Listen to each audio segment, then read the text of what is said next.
Let me just say at the beginning that Joanne is a difficult act to follow, both in the morning but more generally since moving into her role, taking over from her capable hands coming up almost on 2 years in May.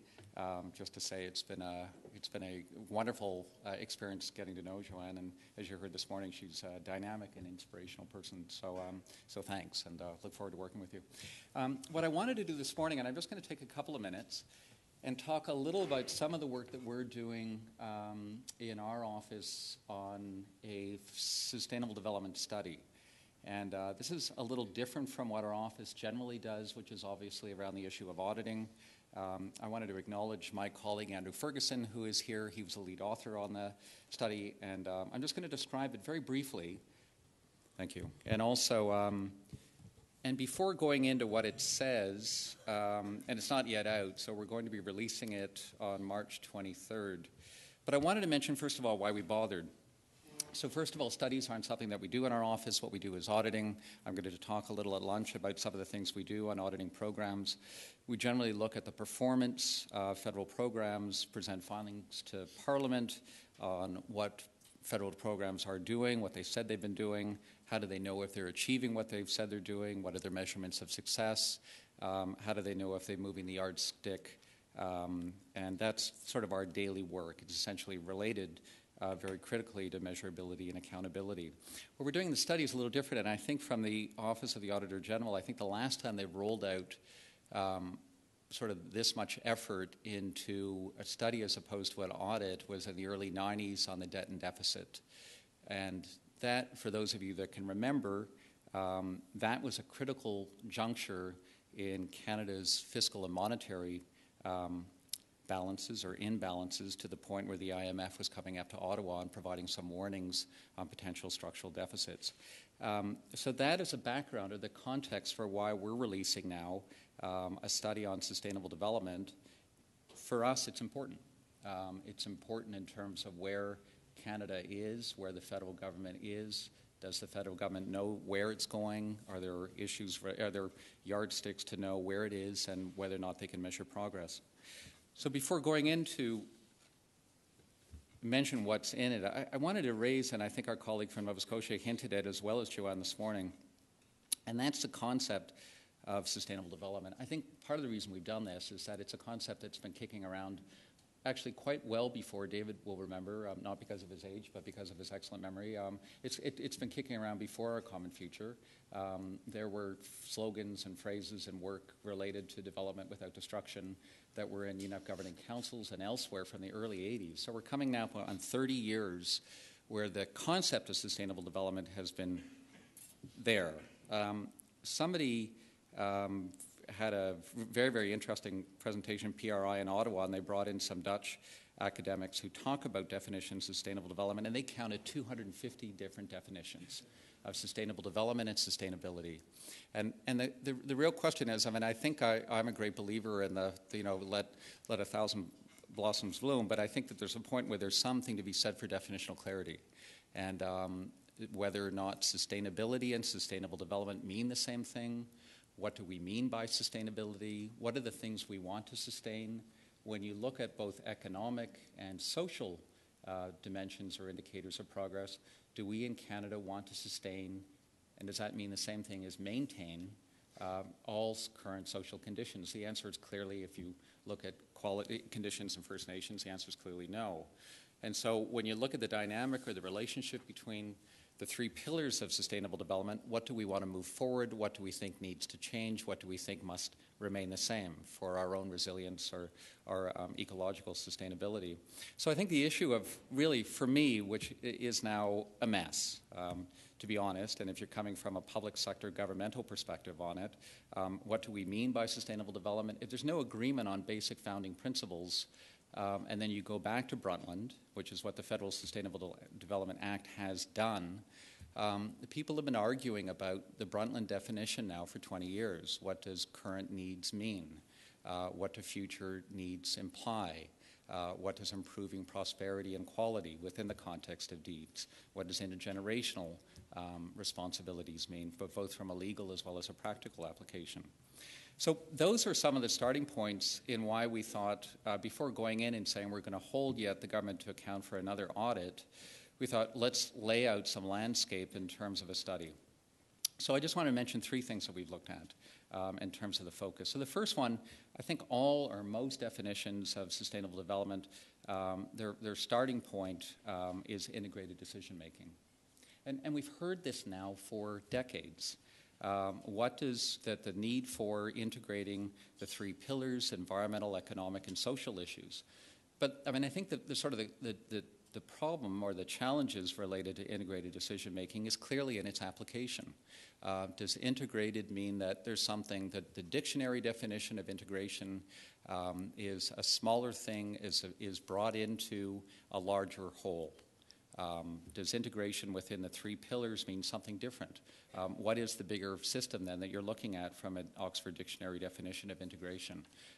And that's where I think the battles, the conflicts, and underlying collisions on guiding values on the extent to which integration actually wants to occur, should occur, and what are the tools in order to compel integration. So I know that we've heard there's been now different tools to help integrated decision making. And I think the ideal, and from an indicator's perspective, is that you're able to have systems that are able to compare apples to apples. What we have now is social values compared to economic values, compared to ecological values. Is there a matrix, ideally, where they all can go on the same page? And there's a long history of this, from cost-benefit analysis.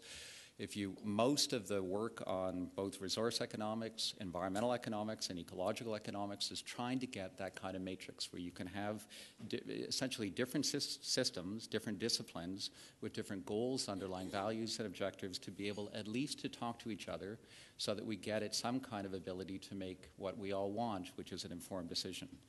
So we identified some of those.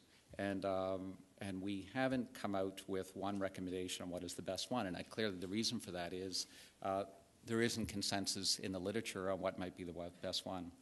The second thing we talked about was longer-term planning. And within the Federal Sustainable Development Act, the federal government is supposed to move towards a strategic vision of what sustainable development means. And I think when we talk about longer-term planning, I think for those of us that either worked in the private sector, work in public sector, work in international organization, I think sort of the daily grind is what we do, and most of it is putting out fires every day. And strategies are something that people will say that's actually very important to do, but our daily lives are characterized as just one darn thing after another. But I think in some of the things we try to identify in the study is that longer-term planning can happen and does happen. And if you think about engineering systems, engineers will build bridges and buildings and structures and infrastructure that are supposed to last and stand the test of time of 250 to 400 years. There's other systems that actually are looking over longer-term time horizons. When you look at it in terms of fiscal policy, Kevin Page came out with a report a couple of weeks ago looking at longer-term fiscal sustainability issues. IMF, World Bank, and others have looked at aging population, shrinking pension funds, crisis in terms of healthcare, not only in Canada, but across OECD countries. So it's not as if we don't think about the long term, but how do you actually move from those challenges that we all know are looming in order to get into sort of operational issues.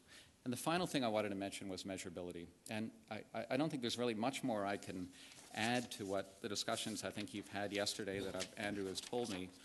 Just to say that there's a lot of different systems out there. As you know, some of them are at the federal level. There are now, from the work that IISD and others have done, there was a recommendation for the federal government to adopt 6 sustainability indicators. There are now 2 which are actually in place, essentially around water and climate. The question is that enough? Are they the right ones? And are you actually able to make sort of observations between, for example, the important impacts of climate change on water tables, on water quality, the effects of changing precipitation rates, which is one of the critical anchors for where climate change will be felt on the ground. But what I wanted to, and I'll talk a little more at lunch, and I think again it's from our colleague from Nova Scotia, I think one of the critical issues that we have, and I think Joanne hinted at it, was in looking at measurability and accountability of making the difference between looking at it from a program efficiency perspective meaning that is the program spending the money on time in the way that it said that it would, which is what we generally do, and the efficacy or the impact of the program in terms of observed changes in environmental quality. And this, to me, is really, really a difficult issue, and it's looking at, it raises a whole bunch of critical issues related to linear causality between what happens in one system, for example, the pollution control system, and observed changes in environmental quality, which is, after all, the point of why Ottawa and provincial governments spend billions of dollars each year to try to protect Canada's environmental quality. So the only thing I just wanted to say on the measurability, we sort of lay out the range of them, but I think I'll close with two things. The first is that I think where there is, Michael hinted at it, where I think there is now really exciting opportunities is because of the accelerating momentum that's happening and being driven by climate change. And there's a whole bunch of different things. We just did an observation on emerging international accounting standards to provide assurance for verification of company statements on avoided greenhouse gas emissions. We know there's others, the Climate Registry, there's county count up through ISO 14000 through the clean development mechanisms for what will come out of the Copenhagen Accord. I think one of the things that's actually really very, very interesting is the Security Exchange Commission in the United States in January, after a long time, literally 20 years from people like Bob Repetto and others have said that disclosure of materiality within SEC balance sheets should include climate risk disclosure. That's now a requirement, and it's created a very, very interesting discussion in the United States. But I think that what happens in the United States, especially on SEC-related disclosure requirements, may or may not happen in other jurisdictions in the long term. So what I wanted to close with was the Federal Sustainable Development Act. And just to say, I know you heard from Greg Wilburn yesterday of Environment Canada, just to say that the strategy is coming to a theatre near you soon. By soon, I think within the next week or 2 weeks, there's a timetable the federal government has to comply with. And it's open, as I understand it, for public feedback. And one of the critical parts that Parliament asked the federal government to do in developing the strategy was measurability, as that there's definition within the Act that measurability is defined as a target that can be measured. And so the measurability is something that has to be, for me, the success or failure of Ottawa's ability to get out of what has been a wholly unsatisfactory record on reporting on sustainable development is the issue of measurability. How to know where you are and how do you know where you're going. And I think within the 120 days, in order for this to move forward, Ottawa, the politicians as well as bureaucracy, have to hear that it matters. And so I would urge you as practitioners to weigh in. It's going to be open for public comment. I mean, you're the experts and you're the practitioners, so I would urge you to take a look when it is out and provide your comments to the government, because I know Environment Canada is looking forward. So thank you. I'll end there.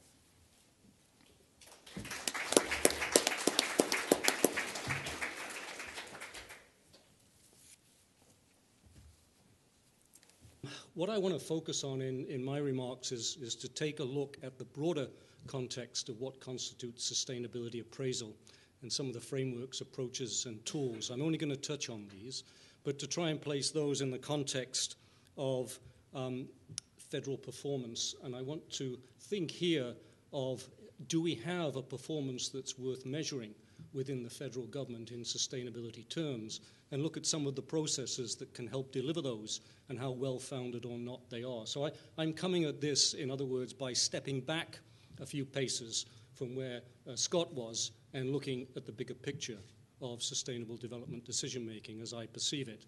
Having said that, of course, I don't have the benefit of his inside insights, but I do want to take some perspective, secondly, on recent progress in Canada at the federal level, or lack of it. And on that basis, I want to really take stock of some emerging experience with what I call sustainability appraisal, others might call sustainability assessment or sustainability analysis. And finally, suggest some ways that we might move forward in this, in public policy and plan making, because in many ways I think this will give us some greater traction on moving the sustainable development agenda forward in terms of giving some assurance to decision making that we're moving in the right direction. Just on the left-hand side or the right-hand side of the screen as you're looking at, that actually is what this session is billed as speaking to. So I'm trying to stay within that theme very generally. You've heard of the rough guide. There's a series of rough guides to travel in various countries. This is a terse guide to the challenge of decision-making as I've tried to pose it. Many of these themes have already been rolled out in this conference over the balance of the last day. But I just want to pick up on these to basically try and posit the challenge of policy making for sustainable development, because it is a hard challenge. It is a difficult task in an uncertain world.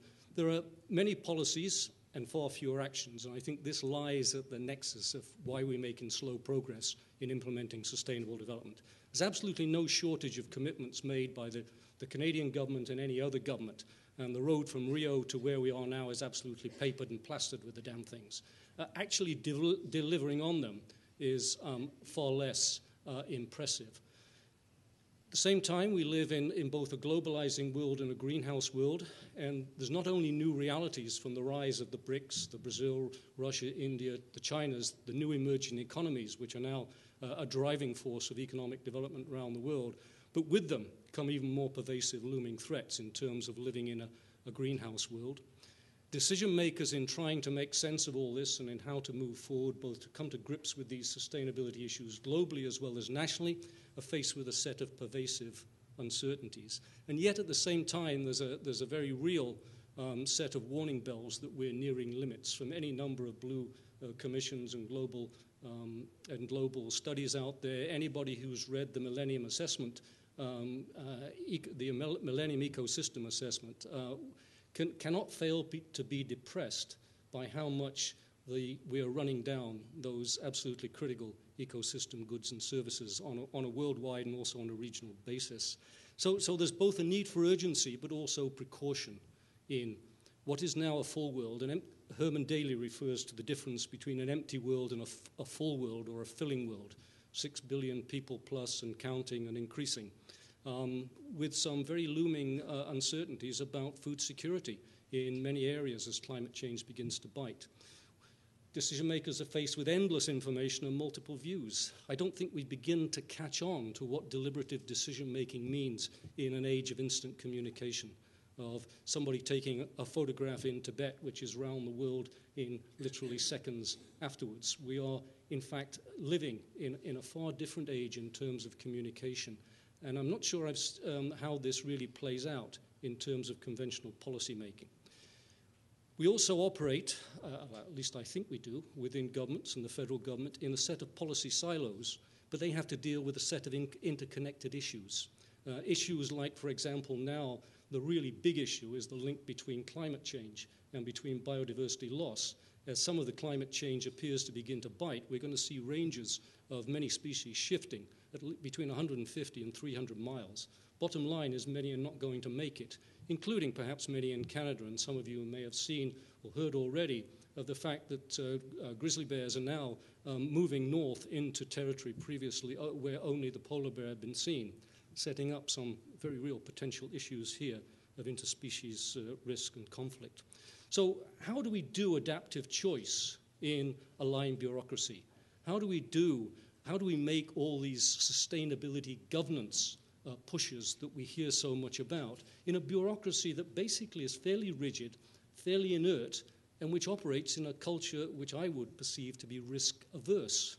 There's certainly very few rewards to be really brave and innovative, perhaps, in the federal policy system. Yet the whole issue of sustainability governance calls for us to do something else. So a quick look at the federal policy performance, a very superficial, selective, and naive view from somebody who's well outside the system and living about as far as you can get in Canada from the intensity of Ottawa.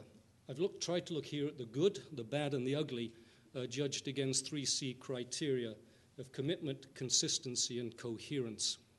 In terms of the good, as Mr. Chrétien liked to say when he was Prime Minister, we're number one, or at least now we rank very much on the Human Development Index in terms of the kind of basket of social qualities that indicate that in terms of comparative well-being across the world, we're doing fairly well. We've heard there are key pieces of sustainability legislation in place. There's a cycle of agency strategies at the departmental level, which is positive progress, I think, in many cases. And there's also the audits that the Commissioner for Environment and Sustainable Development does on a regular basis. And I see this accountability mechanism as one of the very good news stories that Canada has to offer to the international community, because it does really bring out and begins to try and measure that notion of accountability and how well the federal government in its department is performing. And I'd certainly commend the study that Scott and company have done with respect to the kind of things that they're now thinking about as to how to do a sustainable development audit, not just an environmental performance audit. The bad, we have a very low rating in OECD terms in terms of environmental performance. I think we're something like 27 out of the 30 that they rated. I would have to say that the federal government strategies, as valued and as useful in innovation as they were, basically appear to be unconnected to each other, not only to each other, but also to ongoing processes. We simply don't appear to be using these frameworks as, if you will, a chapeau or a set of reference points to drive some of the ongoing day-to-day policymaking. In other words, how many sustainability, strategic environmental assessments actually make reference to and say how well we're doing or building commitments within those frameworks that departments have. I've seen very few, although in some cases the SEA process itself is so opaque it's difficult to know. And this is one of the ugly parts, I think, of Canadian performance. SEA, from the way I would read three progressively more sobering reports from the Commissioner on the performance of strategic environmental assessment, is this process is now dysfunctional. It is unfit for purpose, and it's probably as near being broke as any environmental assessment process at the policy level is anywhere. And there's some real question marks about whether another administrative reform within the Cabinet Directive, more tinkering to strengthen the public participation, is going to do very much for a process that's been in place since 1990 and really has delivered very little. Another ugly thing, I think Canada was rated something like 125th in fisheries management in a recent OECD-type review. Now, this is absolutely appalling. If this is 125th amongst countries above us that would have very little record, in some cases, of real governance structures. And yet, I suppose the collapse of the cod fisheries on the East Coast and the drawdown on salmon species, which were iconic in my home province of British Columbia, essentially are telling the story that the Federal Fisheries Act and many of the processes are simply missing in action. Joanne Jelena mentioned the issue of cumulative effects, which is going to come back to bite us and is alive and well and living in the ecological footprint that's been left by the Alberta oil sands. This is not only something that is now compelling the attention of business and is a blot on their performance. I would also argue it's a policy and regulatory indictment of both the provincial and the federal government. The Federal Fisheries Act is simply missing in action on the oil sands. It's not a shortage of legislative and policy tools that we have to come to grips with these issues. It's much more, I think, an inertia, an unwillingness, a difficulty of federal-provincial cooperation to actually apply them to good purpose. Just want to whip through some emerging international experience on sustainability appraisal. I think there's a repeated demand for more integrated approaches to sustainability analysis. They've been there, again, on the road from Rio, repeated at the World Summit on Sustainable Development. There's increasing reference to this now in the literature. There's some promising experimentation.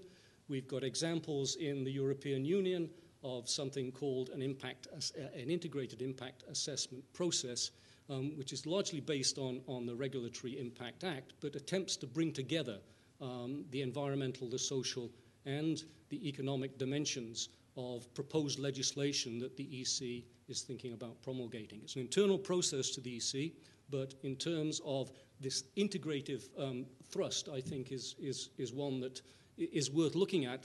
Unfortunately, like many others, it's early days and it doesn't live as well as it reads. In the United Kingdom, we've got now a sustainability appraisal process for land use plans, which is built on the back of the European Directive for Strategic Environmental Assessment, but an attempt to very much use that as a forcing bed to bring in this integration of the social and economic. Again, looking at that experience in practice, and the first generation of land use plans, which has been undertaken through this process, is now just beginning to really roll out.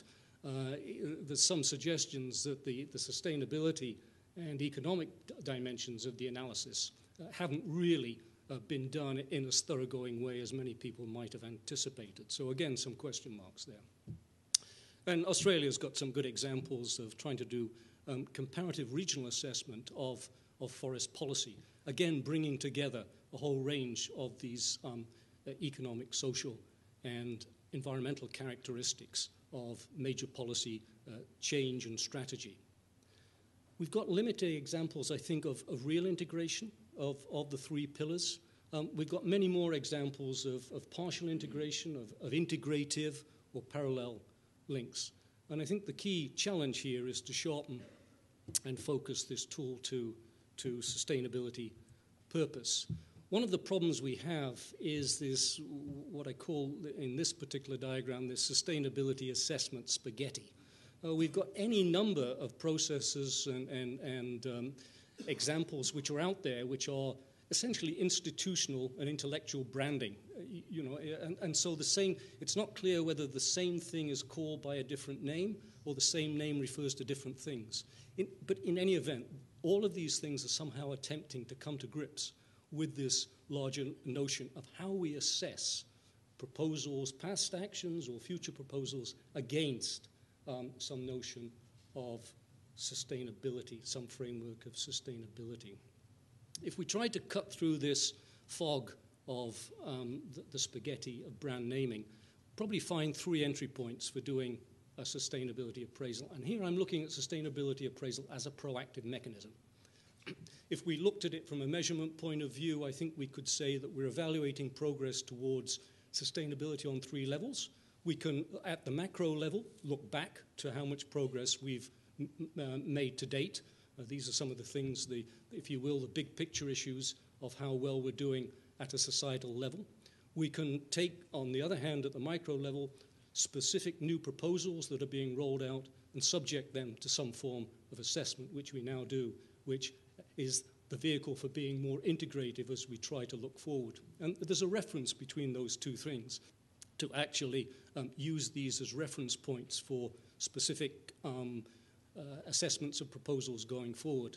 From this going forward aspect, we can either use an established process, such as SEA as the mainframe, which is what's happened in the UK, and to integrate into that specialized economic and social tools.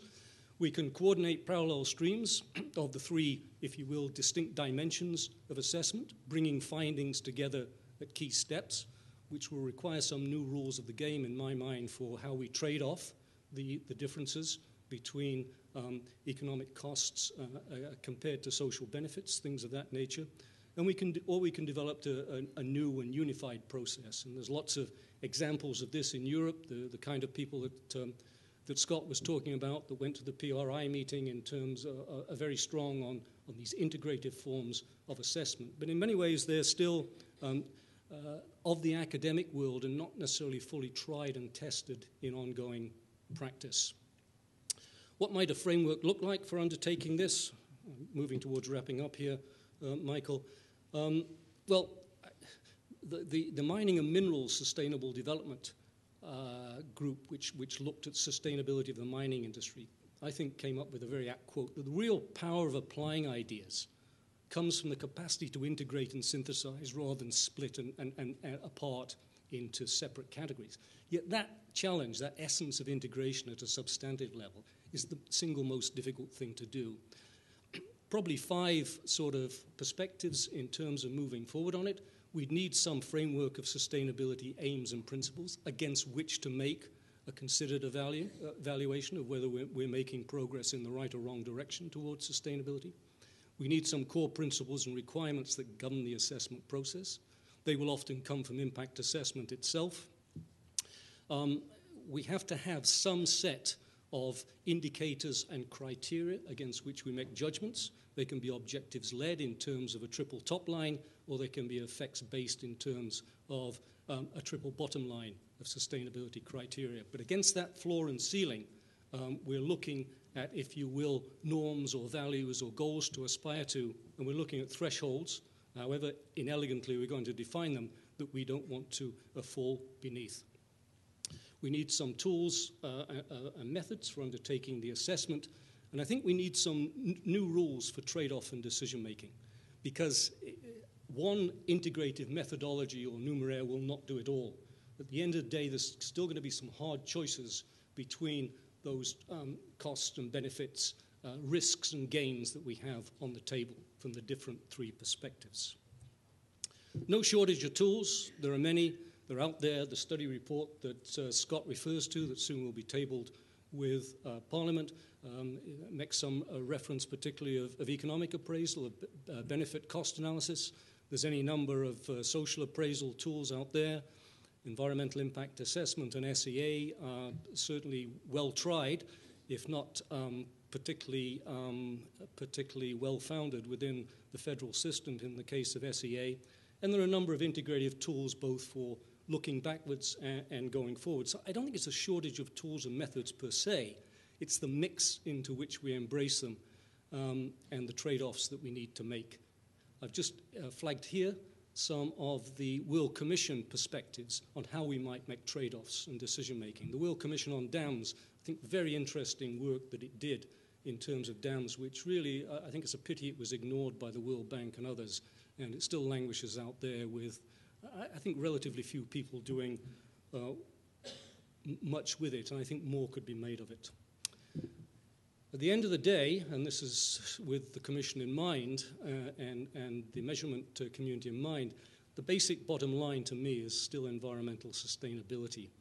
And my sense is that we've now got to begin to move to not only evaluate the potential effects, but when we're looking at the significance, to say how these are affecting the environment itself in terms of the composition and the value of natural capital.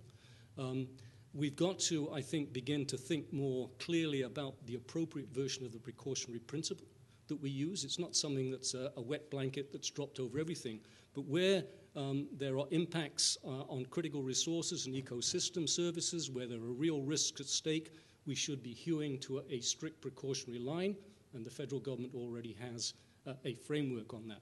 Where we don't have the level of risk, where the impacts are better known, where we can offset them as low as reasonably possible, we can use a weaker version. I think the crucial thing in all of this, if we are to treat natural capital loss, the leaching of ecosystem goods and services the Millennium Ecosystem Report tells us about, we've also got to apply the polluter pays principle in a general way, as well as the precautionary principle. And the polluter pays principle, translated into this, would say at the end of the day, we've got to ensure compensation for residual impacts that can't otherwise be mitigated. And that may mean like-for-like compensation. It may mean payment into a sustainability pot or something else that can be used to actually manage and replenish natural capital. And I think probably one of the most depressing things about the present fiscal crisis, and there are many depressing things about it, is the stimulus was largely old-line infrastructure oriented. There's very little, there are some green initiatives there to be fair, but there's very little that really goes into replenishing natural capital. How much could we have done in BC to start spending some of that money, for example, not necessarily in building bridges, and they're needed, and I won't argue with those, but actually beginning to try and think about restocking salmon habitat, about trying to think about how to restore with silviculture some of those forests that have been chopped away by the pine beetle. Those are issues for another day. All of these things may seem far from measurement, but if we are going to come to grips seriously with this, the sustainability appraisal, and particularly the environmental appraisal for environmental sustainability assurance, is going to need much better indicators in terms, but also simple and coherent ones in terms of how we deliver against it. And that is a challenge for this community and the network. I've probably wandered far more widely and broadly than perhaps the people who invited me imagined. But thank you for the opportunity. If nothing else, it gives my tie an annual outing, and I'm glad to be here. Thanks very much.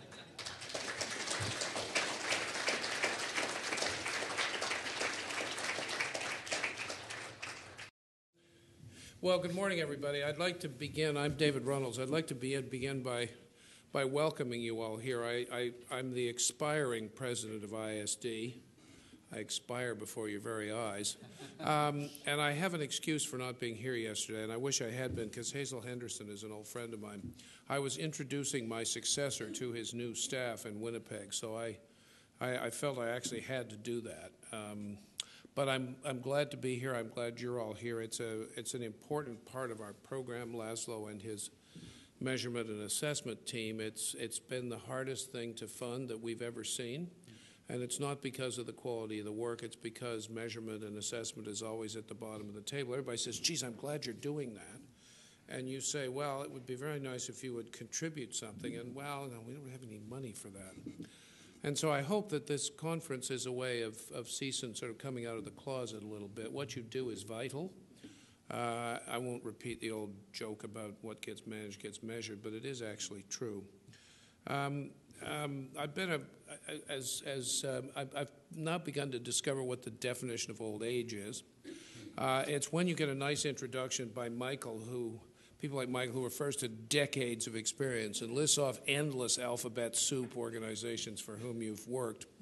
But I felt that I was rescued by Scott, who referred to something that had happened so long ago that even I couldn't remember it. So I'm actually quite grateful for that. Just wait till I have to introduce you at lunch. But there is a point to history, and let me just say a little bit about this and about how this started. Much of the office and the enabling process started from the fertile brain of Charles Katcha, the late Charles Katcha, our former Minister of the Environment and perpetual gadfly for sustainable development. And I want to say that the office itself, I think, has been very distinguished by its occupants. I think that Joanne and Scott and their predecessors have really done a remarkable job against all odds. When you're trying to hold people accountable for things they don't think they're accountable for, and you're trying to measure things that you get very little help in measuring, it's not a particularly easy job. Charles basically understood two things he understood lots, but he had two bees in his bonnet, and you who used to work for him knew what Charles was like with a bee in his bonnet. One is the fact that sustainable development was all about integrating the environment into economic decision-making. And he would get very frothy and ballistic when people talked about balancing the environment and economics and all these other kind of weasel phrases. So the whole idea of integration was very much forefront in the idea of the creation of the office. And that was the reason for the departmental sustainable development strategies as well, because maybe if you could get them to write it down, you could actually begin to hold them accountable for it. And we went back and forth on definitions as well. I didn't work for Charles, but I was at the other end of a telephone which rang at ungodly hours of the day and night when he suddenly had a brainwave. Also the idea was that it was to be a standing office of Parliament. The idea was not that it would be part of the Office of the Auditor General. Charles always feared that not the fact that the Auditor General was incompetent. The Auditor General of the day was a very competent man who actually understood these issues, but that auditors would measure what they knew how to measure. And this stuff was more complicated than that, and you needed a separate freestanding organization that could begin to bring all the pieces together. That didn't happen. It's not necessarily a bad thing, but that is one of the constraints I know of trying to operate in the Office of the Auditor General. And Charles wanted accountability. This was all supposed to be about policy accountability. It wasn't just supposed to be a nice measurement exercise where you could stick the report up on a desk in Parliament and everybody would applaud.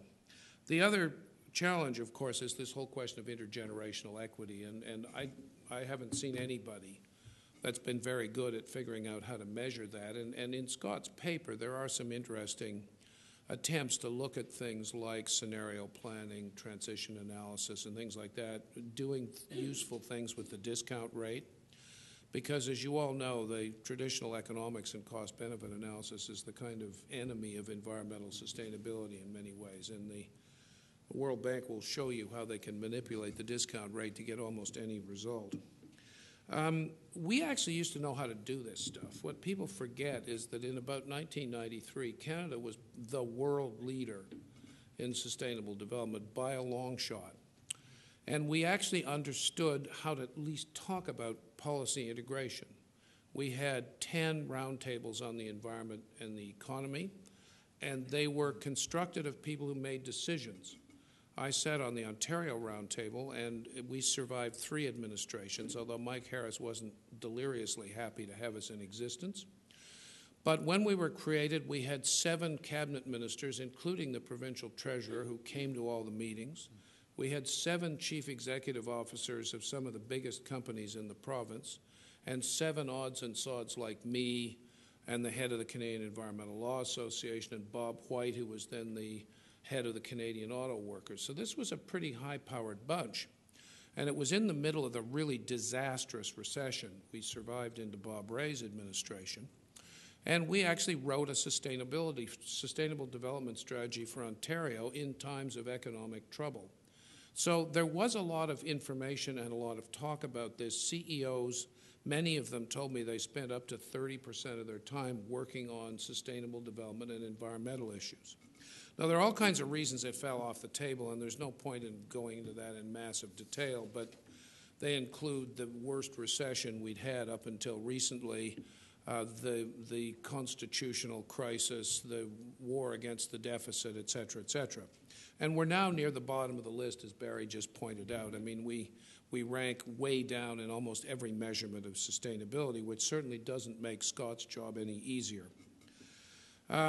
Governments have very little commitment to sustainable development these days in Canada, and it's not just this government. The previous Liberal administrations weren't a hell of a lot better, and so it's not necessarily a partisan issue. It's the fact that we learned and digested the information about sustainable development and then somehow forgot it. And I think it's now been reduced to the fact that there must be a secret school somewhere in the Gatineau that teach Canadian politicians how to say the word sustainable development, but that's the entire curriculum.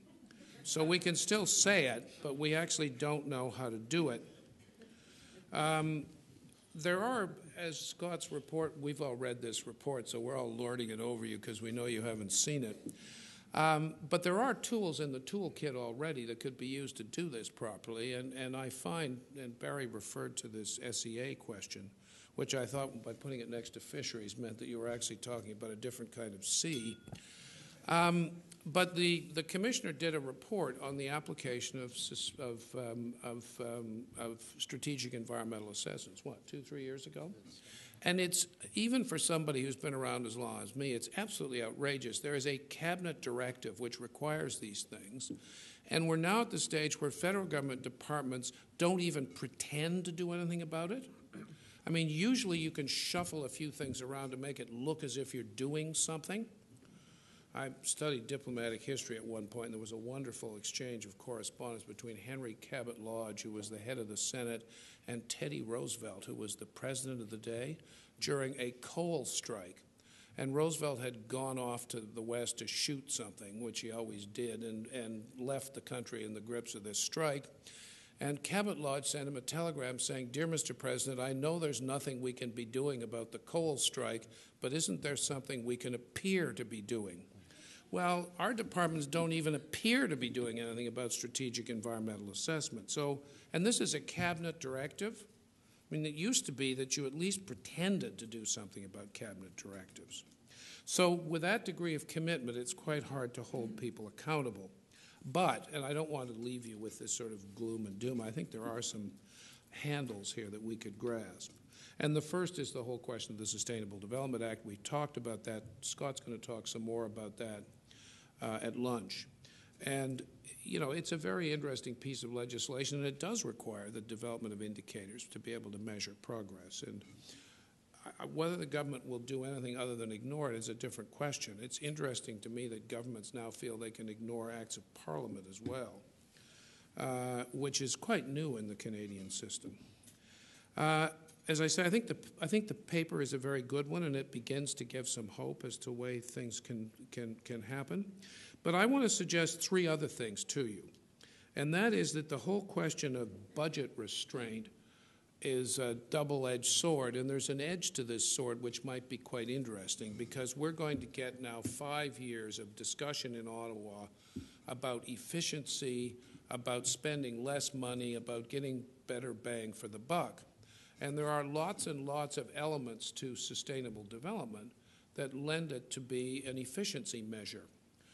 You can't really claim that you're doing something about budget restraint if you're sloshing out vast quantities of subsidies, which happen to be environmentally destructive as well as economically idiotic, whether it's to the biofuels industry or the fossil fuels industry or any other industry. And everybody's opposed to these. The Canadian Council of Chief Executive Officers will give long speeches about their opposition to subsidies, just the ones that we don't like as opposed to the ones that are given to us.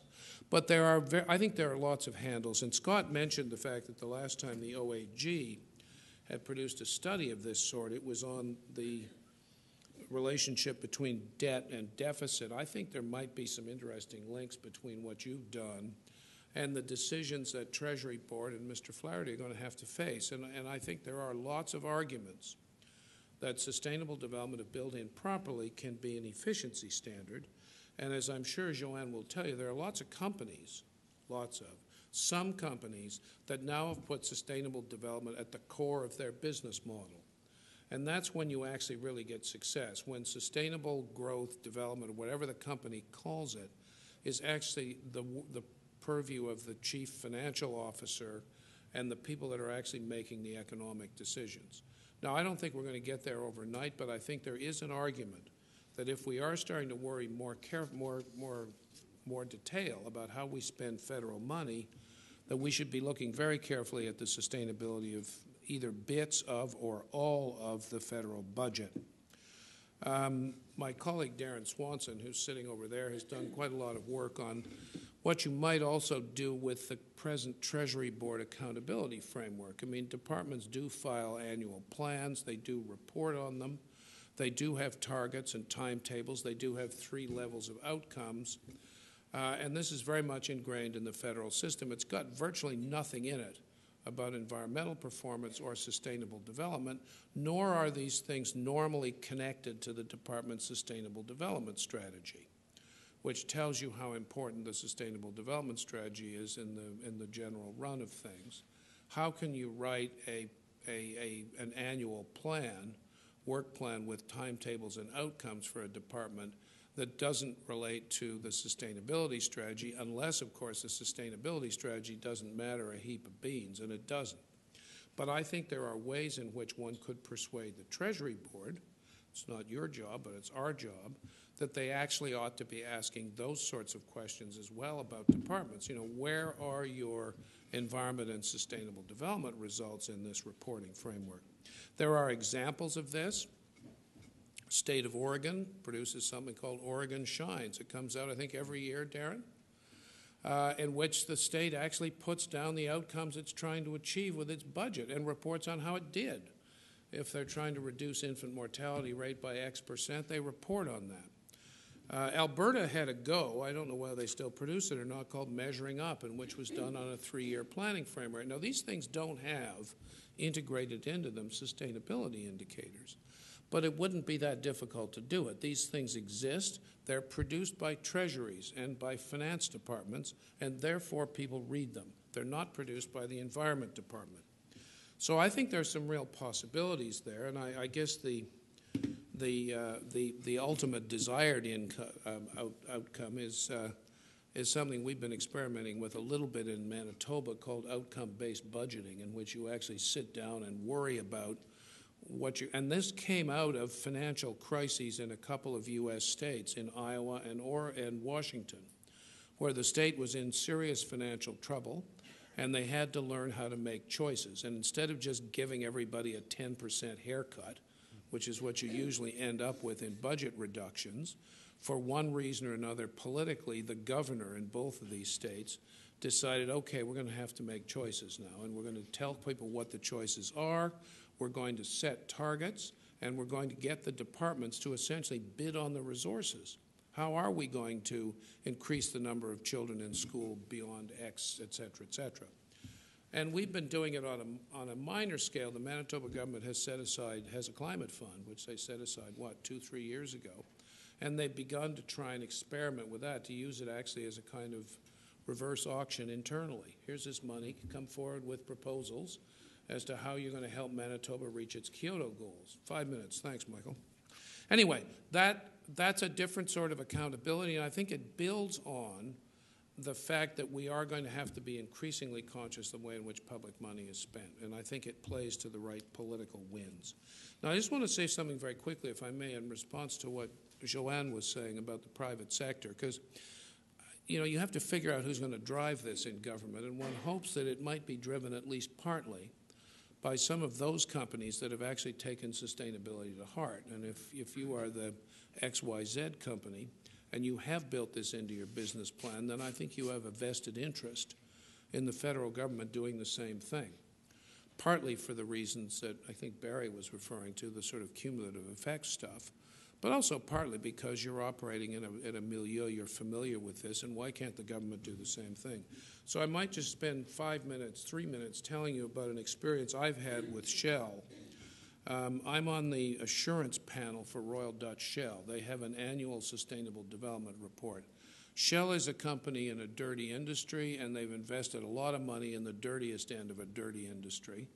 And they've got a rotten history in Nigeria, and they've got a very bad, or have had a very bad relationship with their stakeholders over the Brent Spar incident in Britain about 10 years ago. And I think that's motivated them to try and be state-of-the-art, and I think their sustainability reporting probably is best in class, or pretty close to it. And just to very quickly say, I think there are some lessons here. There are 5 of us on this assurance panel. There's myself, there's the head of business for social responsibility in the United States, there's a woman from a business ethics organization in Britain, there's somebody from the Energy Research Institute in New Delhi, and there's a woman who runs an indigenous peoples organization in Washington. We spend about 2 hours with the CEO. We spend 2 hours with each of the other heads of the operating branch. Next week, we're meeting with the former Dutch Prime Minister, who's the chairman of the board's Corporate Social Responsibility Committee. Our job is to assess whether they're serious about this and to ask the sorts of questions Joanne was asking. What does this mean? What's your long-term strategic view of this issue? Where do you think the company's going? And if you look at the indicators, is there any sense that it's going in the direction that the management says it's going to go in? These are no-holds-barred sessions. We can talk to anybody we want to. We've sent various spies out to kick at tailings dams in northern Alberta and things like that. And I found it a fascinating exercise. I'm not necessarily a great fan of Shell, but I think they've made a serious effort to develop their own metrics, to measure stuff properly, to be pretty transparent about it, to allow a bunch of outsiders to come in and poke at it and ask questions. And we then sign off on it, and we can choose not to sign off on it. And we also send a letter to the CEO, a private letter saying, in addition to all this, we think you ought to do A, B, C, D, E, F, and G. And there's lots of evidence that occasionally they pay attention to us.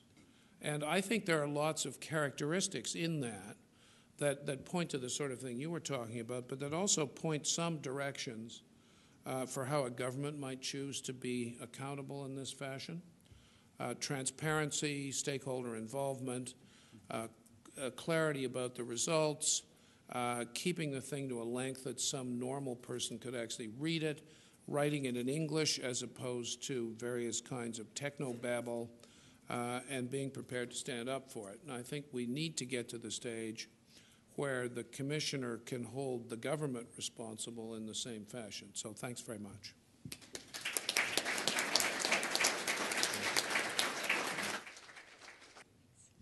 Thanks very much for the panel presentation. It was a really compelling and inspiring all of them were compelling and inspiring. I was wondering, one of the presenters spoke about the need to break down silos when we're looking at sustainable development impacts, which is obviously a challenging thing to do. So my question was around mechanisms to do that, speaking as an analyst in the public service. And also how you get policies and probably departments to start thinking about the notion of equity a little more seriously, in particular, not just intergenerational equity, but equity in terms of the well-being of other countries. And that's a challenge when your vision and mandate of your department is around, outcomes for Canada. And so if you have some ideas around that. And the third question, which I didn't think I had until now, is linkages, if you see linkages to sustainable development assessments and just good policy making, and if you see any reform on policy making front in general in the government context.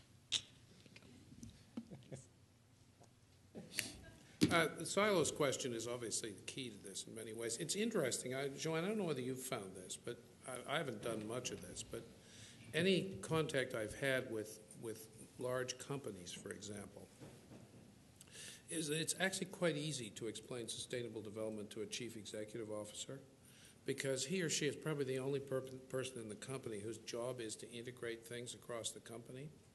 And the farther down you go, the more of a threat it becomes, because you have to get people out of their own skins, and you have to get people out of their own comfort zones. And there have been all sorts of, they're the usual sorts of guises that have been designed to get around this, interdepartmental committees. I think the experience in the private sector is if the CEO doesn't get this stuff and doesn't make it one of his or her top 4 or 5 priorities, doesn't happen. I think that that's true in government. I think despite all of his controversy about paper bags full of money and so on, Brian Mulroney actually got it. And he actually did want to do it. And his finance minister, Michael Wilson, got it. And so there were at that time all sorts of initiatives driven by PCO and by the finance department, believe it or not, to try and drive these things across government. And it was done because it was on the PM's agenda. And although the Liberals produced a very nice red book that said all the right things about sustainable development, it was clear that Mr. Chrétien really had no interest in this, and he said that. We were set off to brief him, and he really wasn't very interested. So if it's not on the Prime Minister's agenda or the Minister of Finance's agenda, it's difficult to make it happen all the way across. But there are other ways of doing things. There are cabinet committees. The British went through this exercise, which Barry probably knows better than I, of appointing a sort of almost a kind of shadow minister who was responsible for sustainable development in each of the departments. And when these people met, it was chaired by Tony Blair, the Prime Minister. So you had some ministerial responsibility and accountability. The British also set up a Royal Commission on Sustainable Development, chaired most recently by Jonathan Porritt, who's a very popular figure in Britain. He's a well-known writer and broadcaster. Jonathan is not somebody that you can tell what to do. And they poked around inside the government incessantly and reported back and said, you're not doing this, you're not doing that. And they were irresponsible. They weren't like the commissioner who's constrained by the constraints of not commenting on policy itself. The British Royal Commission was perfectly happy to tell the government it was full of you-know-what when it came to nuclear power, for example. So that was another. The British had this combination. They had indicators, they had these shadow ministers, and they had this Royal Commission. They've now got a National Fiscal Commission, which Paul Eakins is involved with, who was here in Canada a couple of weeks ago. Now, if you talk to Porritt, he'll say, it's all fine and dandy, but it really doesn't make much difference because the British government hasn't done anything about this stuff. So I don't know. I don't want to be discouraging, but there are some analogies of things that other governments have tried. If you go to Scandinavia, the Swedes and the Danes, despite the fact they don't know how to host a climate conference, have actually done, really have done a great deal in terms of these interdepartmental connections. The Swedes for a long time had a Ministry of Sustainable Development, which this current government, which is a more conservative one, has done away with, but a lot of the apparatus is still there, driving things that way.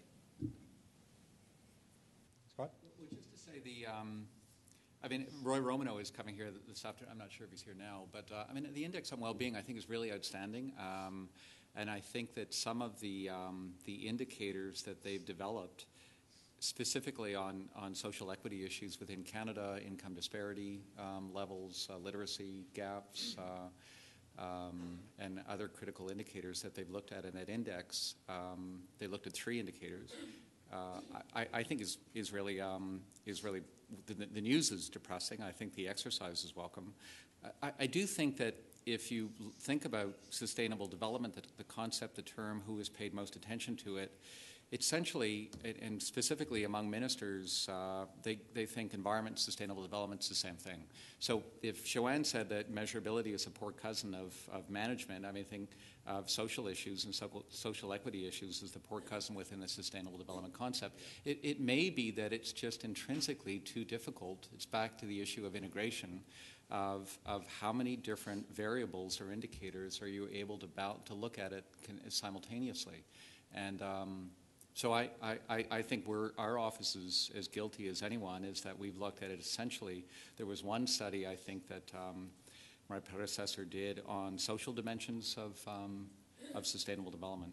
So, Michael, if I may, I just wanted to look at ask on the third question on the policymaking process, just to say it's something I've been spending quite a bit of time on, and it's we're trying to plan now what might be some future work, and one of them is the role of science or the role of evidence-based decision making, and I think that from our side, from an auditing side, we're all living in a democracy, Canadians can elect somebody who believes in the flat Earth society, or they don't believe that climate change exists or not, and that is then up to the electorate to see whether or not they want that person making decisions. But I think within the federal bureaucracy or in any other process, you want to have science information and other information to inform the decision-making process. Whatever decisions are made then is a function of who's sitting or holding the reins of power at that given moment. But I do think strongly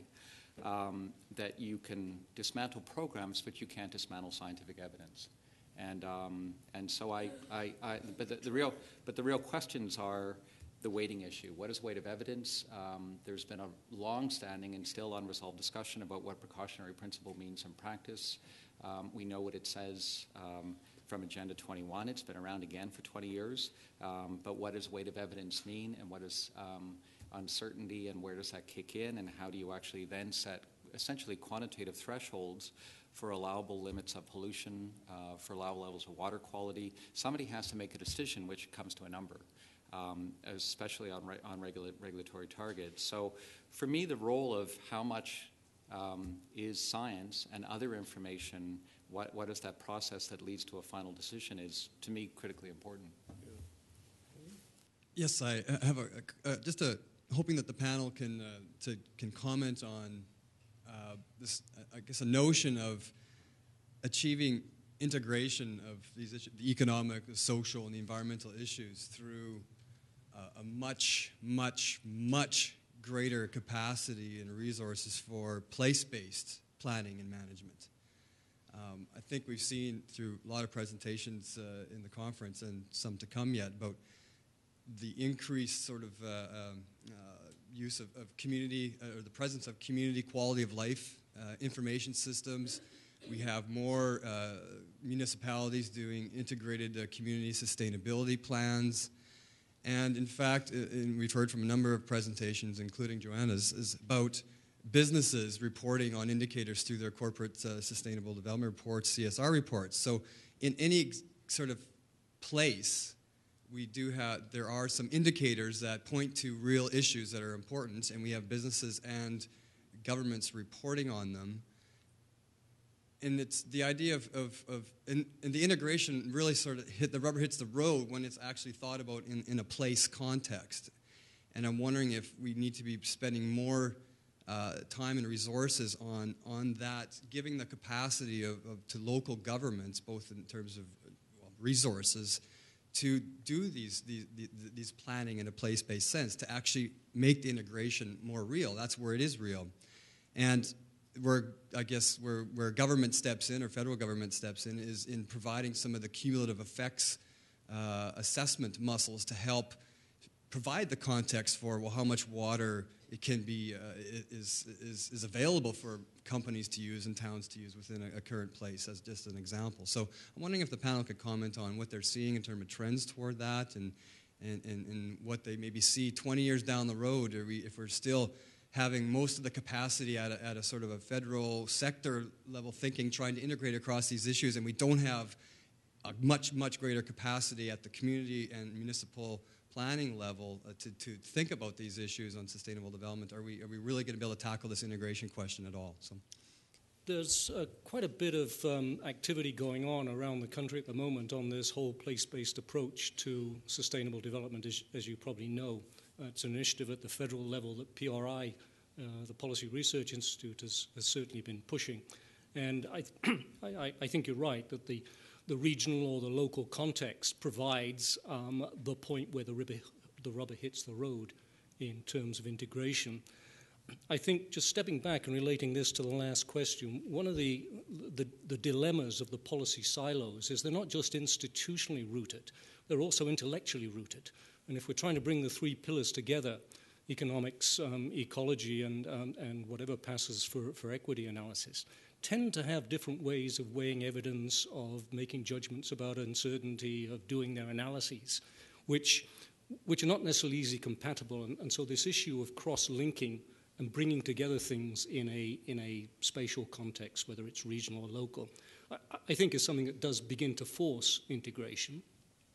Examples of positive aspects, there've probably been several in British Columbia where there's been an attempt to resolve some really long-standing issues around conflict of basically between forestry and conservation, but with a whole range of other development issues thrown in for particular sensitive and critical areas.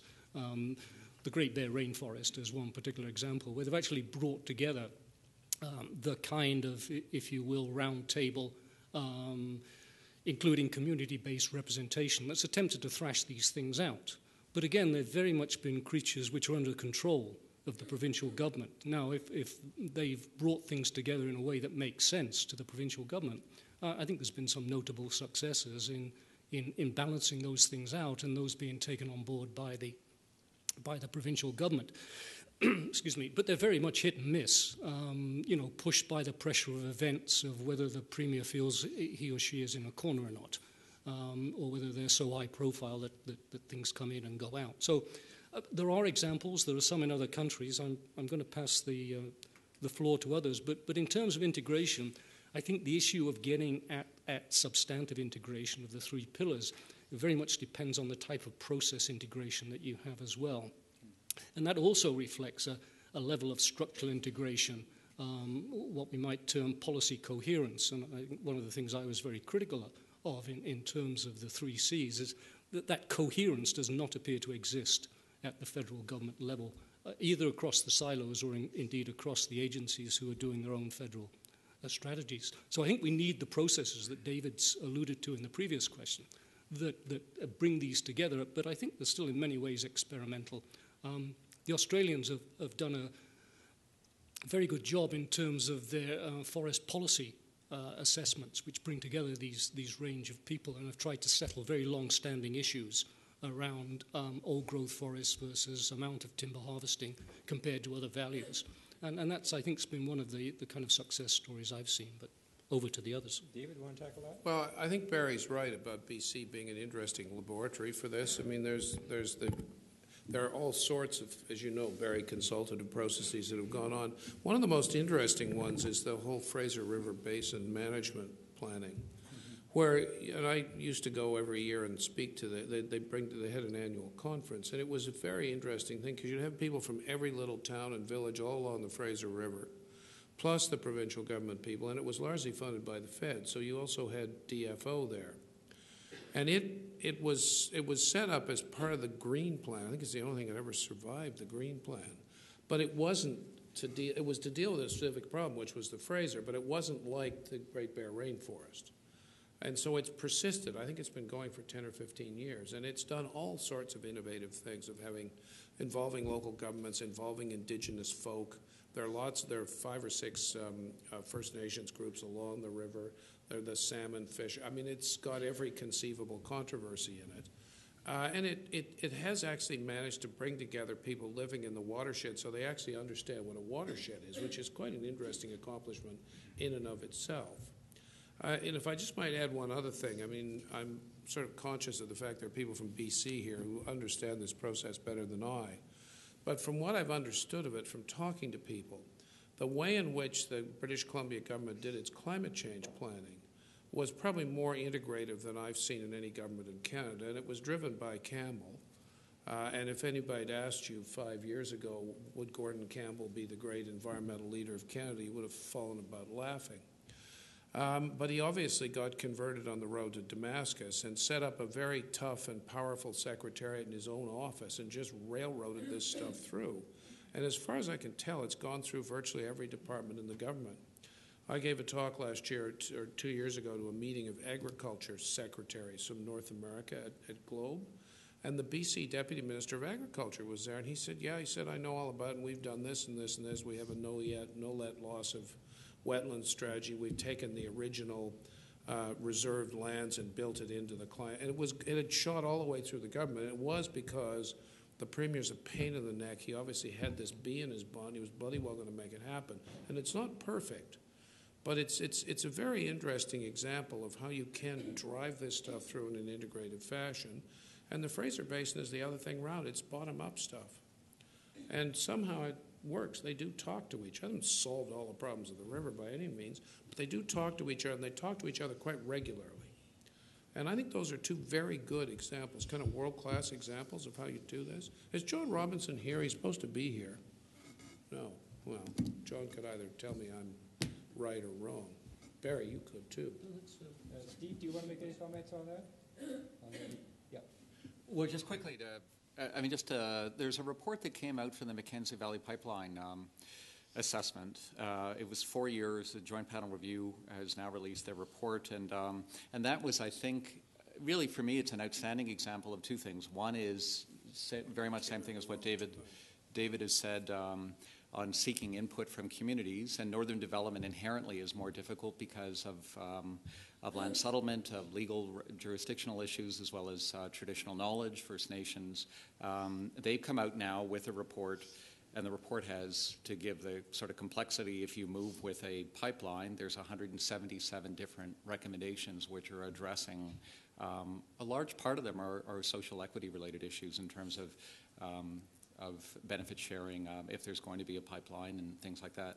Which then gets to the second part of, I think the report is interesting, and what Joanne, I think, had raised earlier was the issue of cumulative environmental assessments. So we released a report in November which basically said that the federal responsibilities on cumulative environmental assessment still stand, however the application is miserable. There's some sort of different nuances on that, but that was the bottom line. But I think one of them that we're going back to, because of the complexity of it, is the oil sands issue. And Mr. Romano has just walked in. But we had a long discussion in January on the issue of the oil sands. And just to say that I think one of the examples that Joanne had raised is, are there private-public sector partnerships on providing some science-based information related to environmental conditions pre-existing as well as projected changes, is what they tried in the oil sands with creating the Cumulative Environmental Management Assessment, the CEMA process. And I think if you look at the last joint panel report, that basically there's an acknowledgement, one, that industry partnership-led initiative hasn't delivered what they said they would deliver, either in substance or on time, and they haven't provided the information which is allowing then the private sector to make informed decisions, as well as to have a public debate which actually people are looking at the same data. And so I'm not saying that it's not, that model can't work, but I think that the last recommendation of the Carroll report of 2007 had said there has to be some leadership from federal agencies and provincial agencies to do what they're required to do in order to provide in the public domain environmental indicators and environmental baseline information on water, migratory species, forestry, NOx and SOx emissions, mercury emissions, and others. And that's not the job of the private sector. It seems to me the public sector has a responsibility to put that in the public domain. The assessment process is different proponents to generate their own data, but this is where I think a large part of where the quandary is that people are talking in very, very different levels of understanding and indicators in terms of what are the most important environmental impacts in the oil sands or probably in any other community-based assessment. Very quick follow-up. One of the things I mentioned was that the oil sands is an indictment, a policy and regulatory indictment of governments, as well as something that's a black eye for industry. The Alberta government at the moment has embarked on a fairly ambitious, indeed pushing the envelope approach to try and nail down a cumulative effects management framework within a land use planning context, and essentially build assessment into that on a going forward basis with using lots of, from what I can see, scenario modeling. It's going to be very interesting to see how that plays out, because while it's province-wide and organized on a regional basis, it's very much driven by the particular difficulties they've got themselves into with respect to the oil sands footprint. It's going to be fascinating to see how they handle that.